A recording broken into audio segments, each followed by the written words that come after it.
Gordon Hepler paused before rolling into his parking space behind the Mapleton, Colorado police station and stared at the new sign proclaiming the spot as reserved for the chief of police. A subtle hint that the city approved of the job he was doing? A smile played around his lips. Nice to be accepted. Interrupted by a vibration at his hip, he unclipped his cell and checked the screen, his smile turning into a frown as he replaced the phone into its case on his belt. No text from the mayor, not even with a forthwith, was going to spoil the moment. He glanced at the sign again. Had the mayor voted with or against the town council on this one? He stepped out of his official police SUV and gazed at the burnished gold aspen standing in stark contrast against the deep greens of the pines, like unruly streaks of paint, as the sky brightened with the sunrise. He inhaled deeply, drawing in the cold, crisp autumn air. Fall in Mapleton, his favorite season. Gordon was early, a side effect of spending the night with Angie.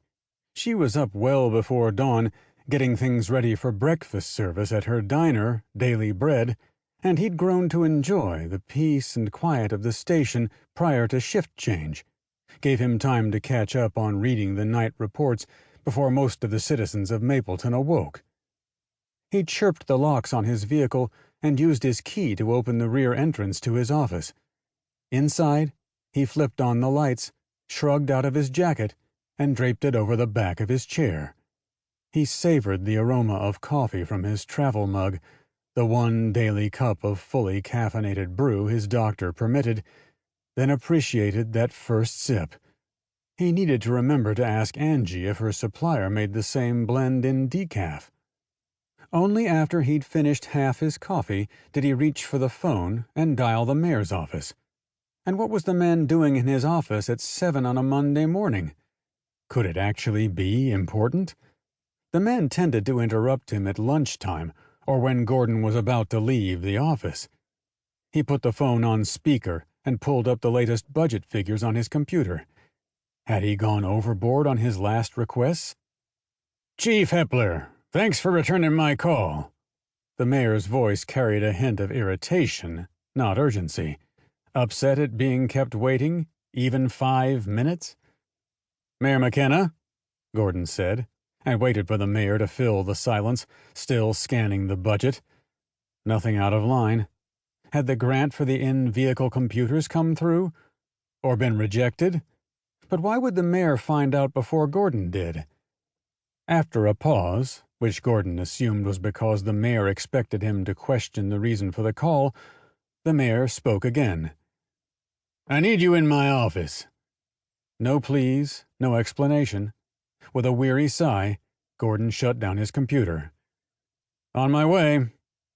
But first, Gordon moved to the closet and changed into his uniform, looking like the chief gave him a boost of confidence, which always helped when dealing with politics.